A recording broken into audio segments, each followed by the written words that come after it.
Well, hello, and thank you for joining us for this diversity deep dive. I'm Sue Klco. We'll do introductions a little bit later of all three panelists, but I want to just start by acknowledging the earlier diversity discussion and how wonderful it was. Thank Holly T. Bird, her definition of diversity, and talking about how it's everyone's responsibility to work on diversity and inclusion and equity, and always using our power for good.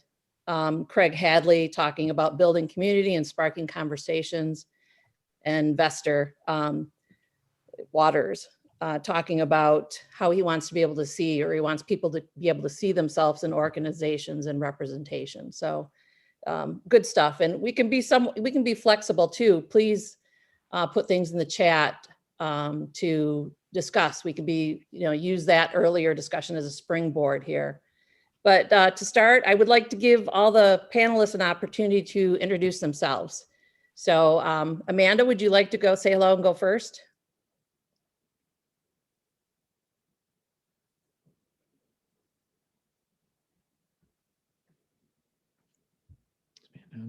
I don't see Amanda on here. Amanda Kick.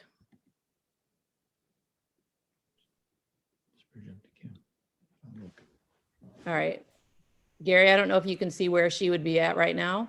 Yep, I'll go check to see if she's in a different room. Okay, Kim, do you want to go ahead then? Yep, I can go ahead. Hi, everyone. My name is Kim Kelderhouse. I'm the executive director of the Leelanau Historical Society. I've been the director since July of 2020, but I've been with the organization for 8 years now. And I was born and raised in Leelanau County, and my family goes back to the 1860s in this area.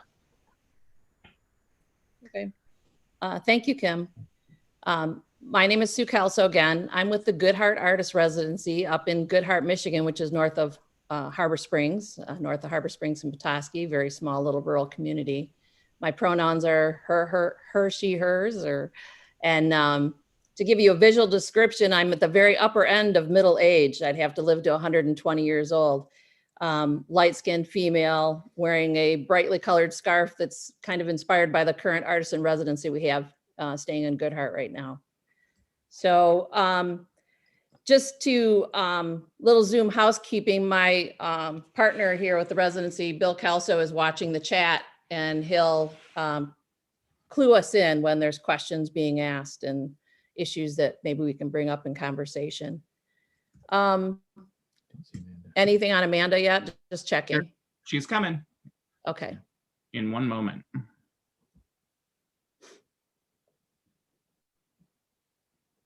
There she is. Okay. Hello, Amanda. Would you like to do a little introduction of yourself, please? Sure. Yeah, sorry, I'm late. My amazing rural internet decided to stop it just the moment I was supposed to join. But sure, thanks for having me. I'm Amanda Kick. I'm with Crosshatch Center for Art and Ecology. We're based in Bel Air, Michigan, and we do community development through the lens of art, ecology, farming, and economy. All right. Thank you, Amanda. I think on this panel, we all acknowledge that we're not experts in the field of diversity, but our goal is to share our experiences operating arts organizations and cultural organizations that we are working on diversity and inclusion and creating what we feel are welcoming spaces and what we hope that people we serve feel welcomed in. So we will be sharing resources that we found useful on our own journeys. So, and I also want to acknowledge in these discussions that having discussions on racism, diversity, inclusion, equity can be difficult and uncomfortable, but we need to lean into those to learn, and we all are learning. So I think we had 45 minutes total. We've eaten a couple of minutes up already, but what we'd like to do is have each panelist share for a few minutes about their experience regarding working on diversity and inclusion and their organizations and resources they have found to be helpful. So let's start with Kim. Hi, everyone. So we're a small museum located in Leland, Michigan, and we interpret the history of the county. And most of the work that I've been doing with diversity and inclusion is relating to telling more diverse stories. Many historical societies have a tendency to kind of tell the settler story of the people that arrived in the mid 1800s to a region, and tend to neglect the native story, or just not tell it well. So something we've been trying to do really hard is to include our area tribal members while we're developing these exhibits. So we have a Native American basket room that was curated in the mid 90s. And just recently we kind of acknowledge that we have these beautiful baskets on display, and we really celebrate the craftsmanship of the baskets, but we weren't celebrating those craftsmen and recognizing the people behind the baskets. And one of the big reasons we preserve the artifacts that we have here at the museum is because of that human story. So we reached out to the original curator of the basket room, who has a lot of connections with the tribe, and she helped us to work with a couple tribal members to do a refresh to that exhibit that included a video interactive about the faces and the creators and the families behind these baskets. So one thing that we've learned, number one, is that it's really important to include the people who you're talking about. You can't do this work without hearing how they want to be represented in a space. And then also justly and fairly compensating them. You're asking them to share their knowledge about their people and their history. And that is something that takes time from them and is meaningful work.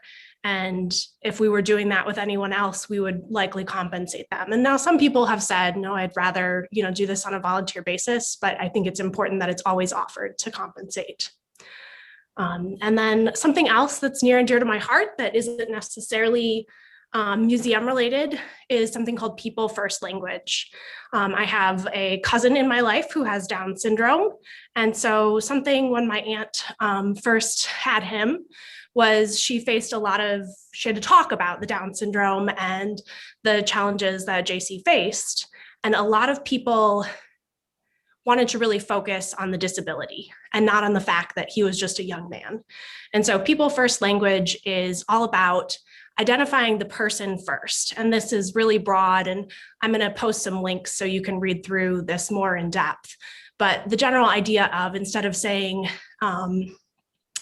he is a Down syndrome kid, you would say he has Down syndrome. So you're putting him as a kid and as a young man first before any disability. And I was actually paging through Better Homes and Gardens yesterday, which you'd think is an odd place to encounter something like this, but they also were touching on people first language, and it goes more broadly beyond the disability community. They were talking about homelessness and referring to the homeless as it dehumanizes them. And so you say she is a person experiencing homelessness. So it can go really broadly, and it's something that once you're aware of it, you catch yourself doing it, you catch other people doing it, and it's a practice that takes time to really retrain yourself sometimes about different things, but it really resets the framework of thinking about the person first. And I'm all set. All right, thank you. Thank you, Kim. Amanda? Hi, sure. I'll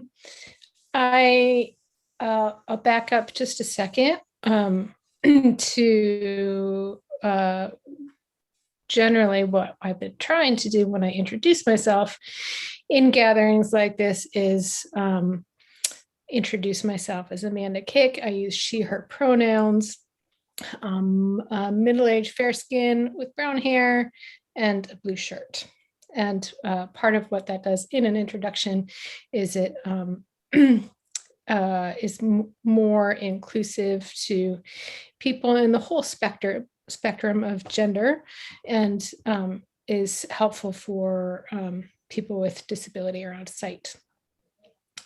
As I was trying to take some notes about what I was going to say today, I was trying to kind of like run down a list of all the things that we do at Crosshatch. And I realized that when we first started engaging more fully in anti-oppression work, that's really what I wanted for my board and for my staff, was to like have a checklist of things that we needed to do to be more inclusive and to do this work. And I never got one of those checklists. Nobody ever gave me a checklist. It was wildly frustrating.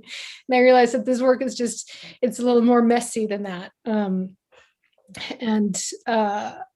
And so we kind of like, we learn, and then we do better, and we mess up a lot, and then we just keep trying to do the best that we can do with the knowledge that we have. So I just wanted to tell a couple of brief stories about some of that learning that we've done.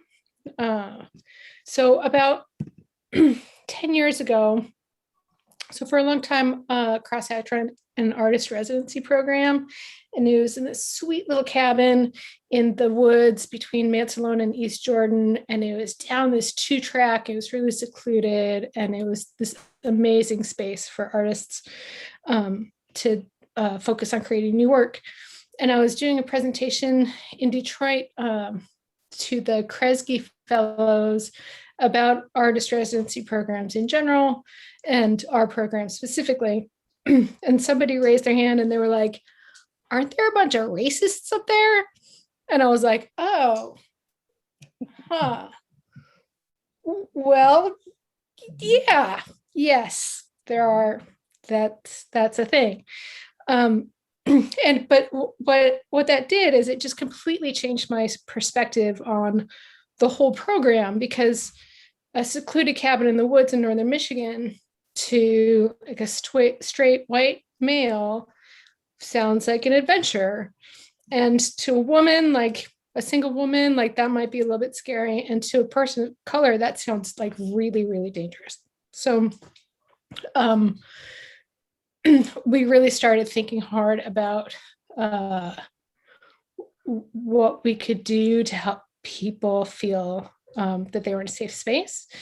And eventually it was a house that we leased, and the lease ran out, and we decided not to pursue that space anymore and to not start another artist residency program until we could put systems in place to help people feel like they're in a safe space. So that was kind of like the launching pad for our anti-racism work. After that, we did anti-racism training for the board and the staff. And we continue to do trainings periodically as they become available. One important piece of that for us organizationally is to make room in the budget for those things, to like have the budget reflect the values of the organization. So several years ago, one of our board members said, "Hey, we need to have this anti-oppression training. It's going to be $5,000. And I was like, $5,000? We do not have that in the budget. Like, there is no way. But now we have that money in the budget because it's important to us and it's work that we need to do. So having the structure of our organization reflect the values of the organization is one of the big steps that we took. In a more outward-facing view, one of the things that we did recently was when the pandemic hit, we started a Crosshatch Artist Emergency Fund. And when we did 3 rounds of funding. For the second and third rounds, we prioritized BIPOC, LGBTQ, and people with disabilities. So any artists that applied in those categories were prioritized. They went to the top of the list to get funding, and everybody else got put into a lottery system. So that project, though, also connected us with Springboard for the Arts, and we started a coalition of Upper Midwest grantors for emergency funds. And connecting with that cohort of people has been really valuable in terms of like we're connecting specifically around emergency funds, but a lot of conversations were coming up about how this could be a tool for equity and inclusion. So that's another piece for us that's been really valuable, is connecting to those larger national conversations and bringing them home locally, so that we can have those conversations here too. So that's been useful for Springboard for the Arts, and we're really closely tied to the Alliance of Arts Communities for those conversations. The last thing that I'll say for now is that, like I said, there's a lot of stuff that we're not doing right. We still don't have very much diversity in our board and staff. If we have some in some planning committees, but there's a lot of work we really need to do there before that will feel diverse. And like I said, it's a long-term effort, and we're going to get a bunch of stuff wrong, and we're going to keep trying to do it right. All right. Thank you. I do just reiterate again, we encourage questions. This area of talking about diversity, inclusion, equity is such a broad, there's so many issues you can talk about. And if there's anything that you want the three panelists to focus on, please put it in the chat, and we'll be more specific on, some of those areas on what we're working on. But so again, I'm Sue Kelso with the Good Hart Artist Residency. We've been operating 8 years now as an artist residency program in Northern Michigan, up in Good Hart. And we started off partnering with Crooked Tree Art Center in Petoskey as our partner in doing all these residencies. And we did that exclusively with them for about 4 years, and then decided to branch off and start our own nonprofit organization and partner with even more community partners to reach more people in the community.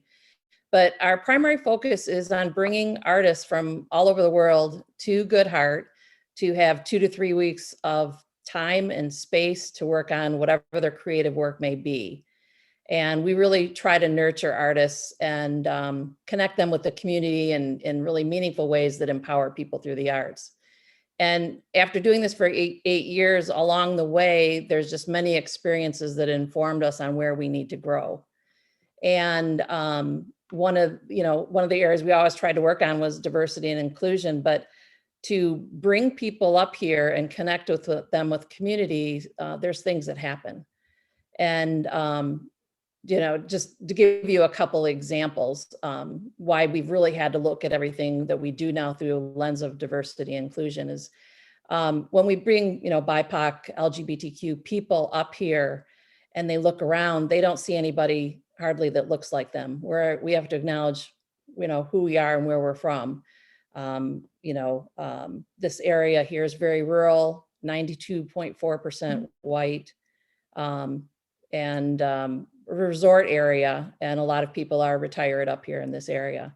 So people coming in here that are diverse don't see anybody that looks like them, and that representation is important when you come into a community. So anyway, like we had Stephen Walker, an artist who came to our area, larger Black man, and his specialty was painting scenes at dusk and dawn.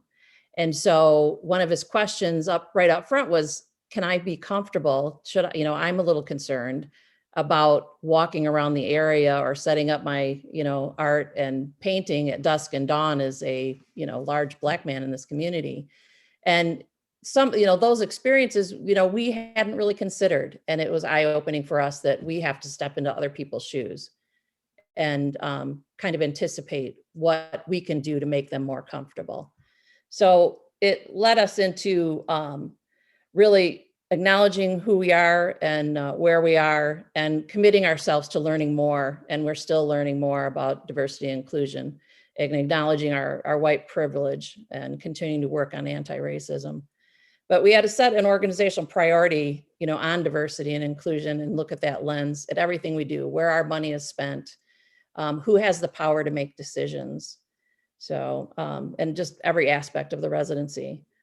And then we really focused on building relationships that helped us build diversity, and it takes time. So working with the Little Traverse Bay Bands of Adawa, working with other organizations, but that takes time.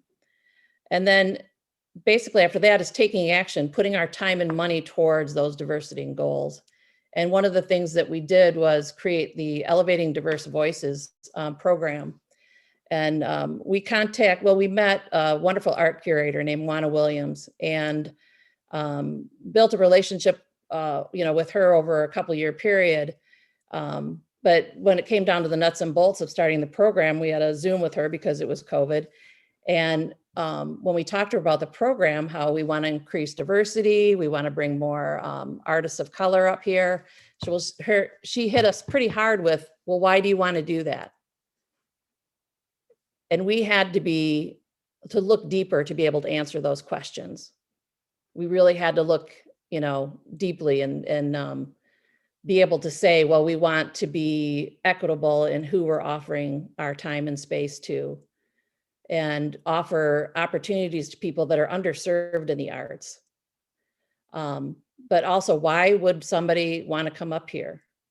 And so from an organization standpoint, we had to build in things to make people more comfortable. We had to create mentorship opportunities for people. We had to be real transparent about what the community is and ask them how we can help support them in coming to this community and be more comfortable in coming to the community. And we actually had to engage the community itself in conversation to build allies for our program. So to make the community aware of what our artists coming here experience, so that they could help us be more welcoming to the people that we bring here to the program.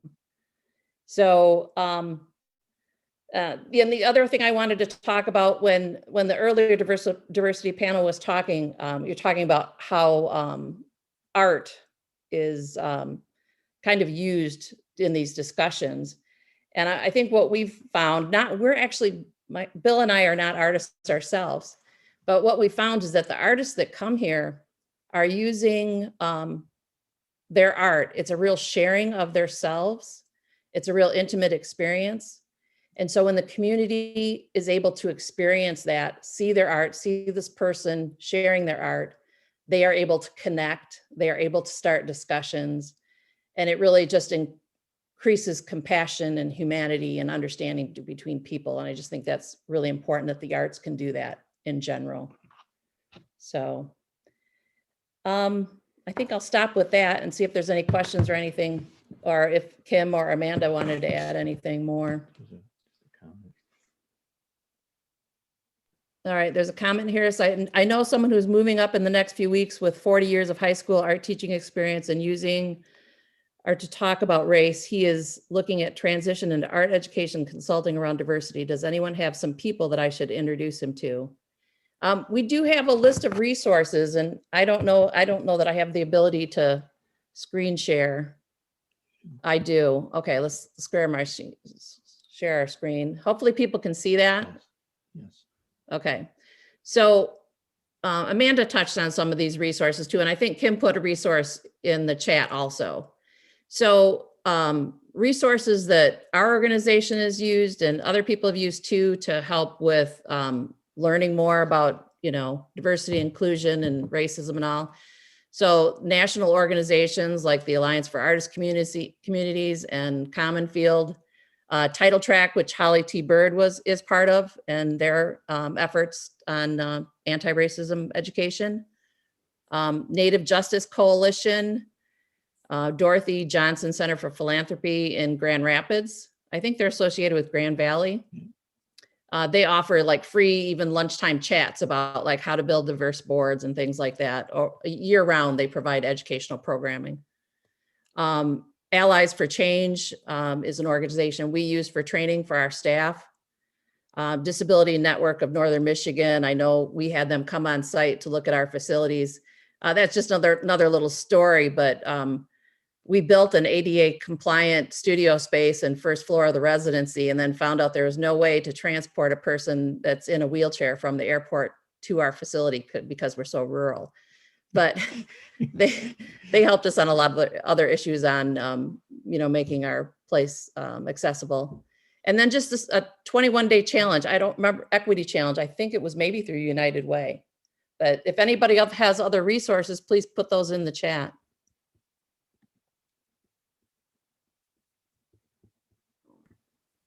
I'll share one more thing. There are actually a couple sets of questions that I was presented with in another professional development session. And it kind of relates back to a couple things you said, Sue, and a couple things Amanda said.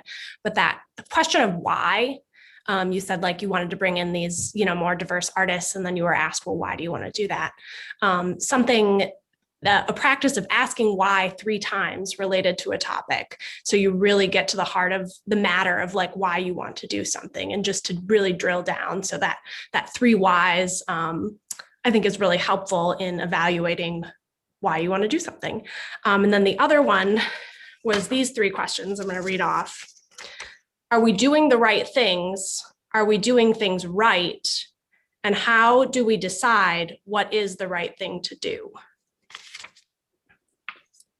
So I think, most of the time we always have the best of intentions in doing some of this diversity and inclusion work, but asking ourselves, going deeper in that realm too of, are we doing the right things? We want to include these voices and these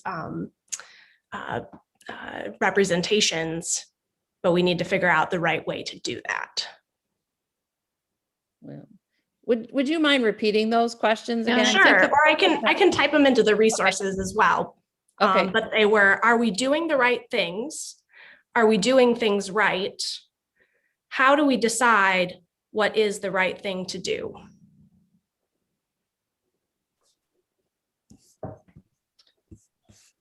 I love those questions, Kim. And I think that something that we've touched on a little bit that's worth highlighting, I think, is the including people in the process whose voices you want to amplify. So pre-pandemic, something that's on the shelf for now, but will come off the shelf eventually, is a residency that we've been working on with Up North Pride to connect young artists with elder LGBTQ activists in rural Michigan communities to pass on those stories through art. Now, we don't have anybody on staff that's LGBTQ, so those aren't our stories to tell, which is why we're connecting with Up North Pride and having them be the ones that are really like we provide the infrastructure and the administration to make it happen, and we hand over the keys to them to decide whose voices and which people are going to be represented. And we're trying to just get better at that kind of inclusion.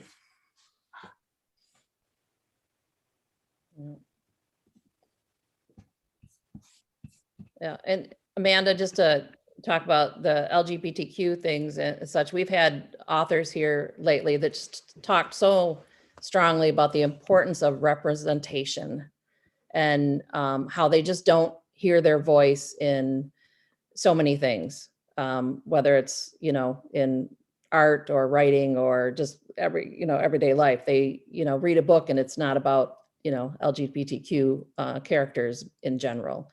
So it's just such an important thing that there's a voice for that.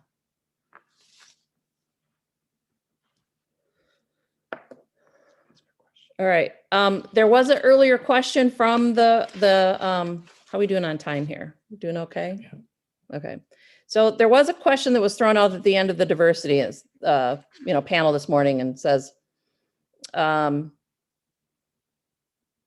do we make people more comfortable with the discomfort of art, is kind of what I generalized it as.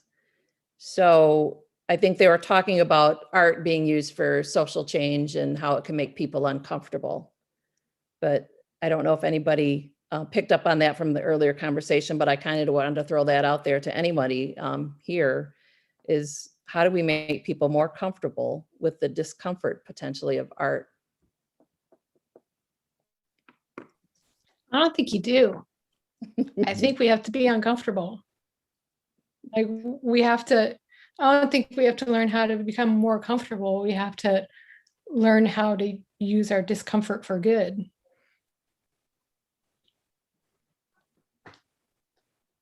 And that's a great thing about art, right?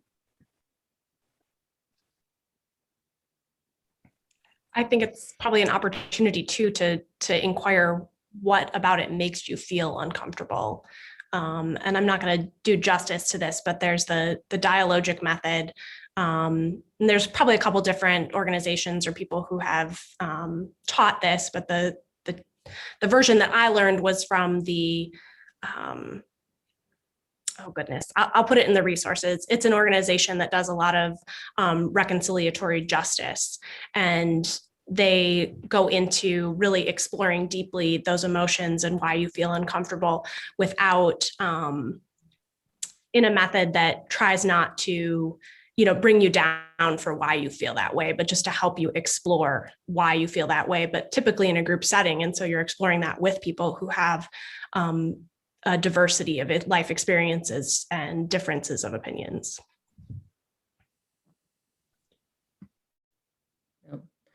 And So also Heather Brady's dropped a couple of resources from Traverse Area District Library in the chat, which is great. And I'll just mention the Bel Air Public Library. We gave them a little bit of funding to expand their anti-racism offering. So there's a pretty good selection there too.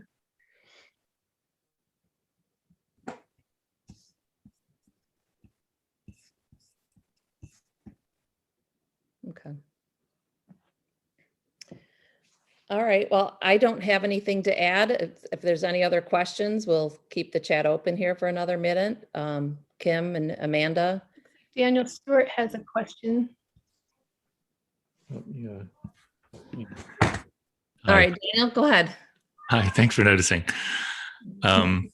First time trying to use the hand raise, by the way. Yeah, I had a question that's related to a discussion that I just had among a group of friends this past weekend, our first sort of post-pandemic or late pandemic gathering.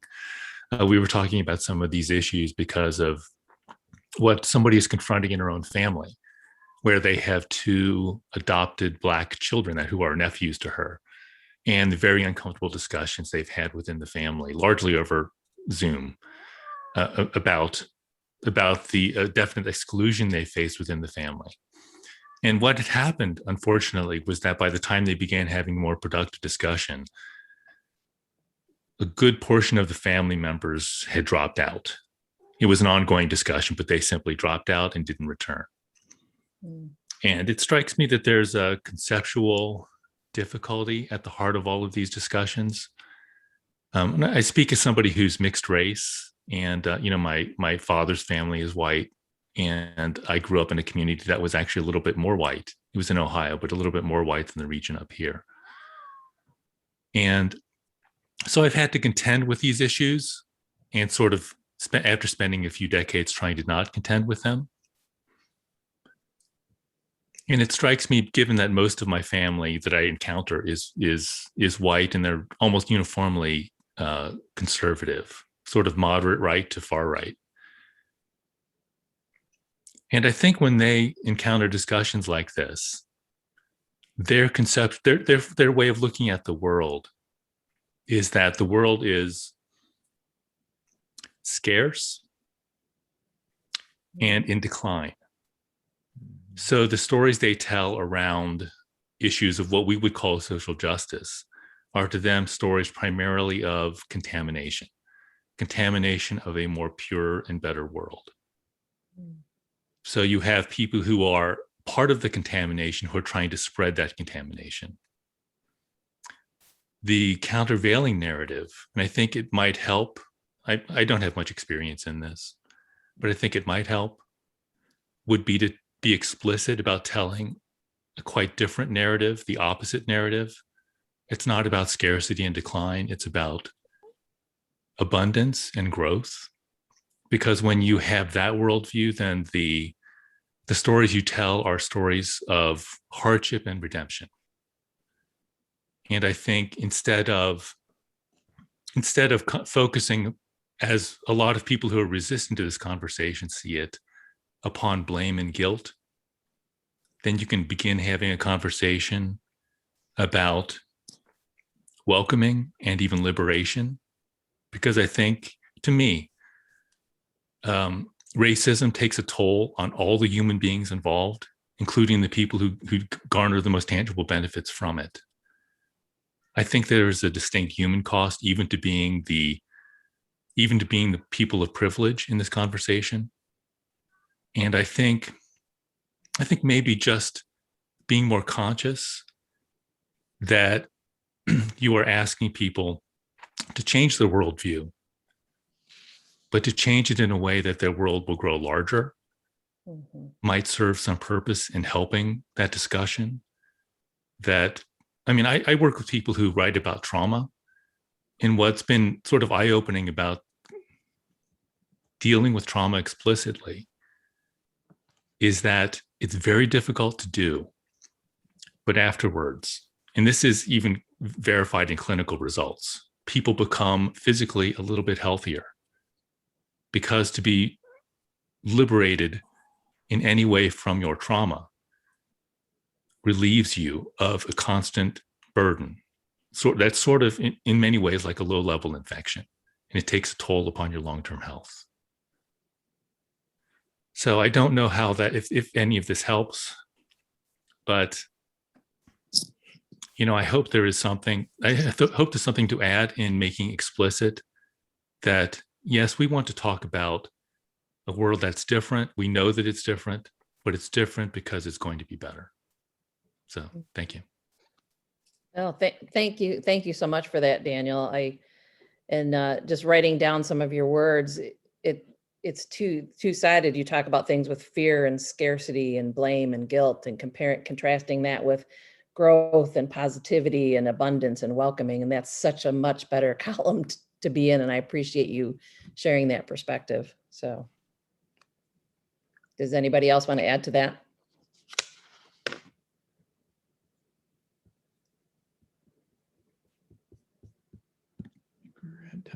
Okay, well, I think we are running out of time here. Thank you, Daniel, for your recent comments. And I do thank Kim and Amanda for being on this panel and sharing your experiences and resources, and hope that, conversations can continue with, between people here and between the greater world outside, to continue these discussions on important issues of diversity, equity, and inclusion. So thank you, everyone. And I don't know where it goes from here.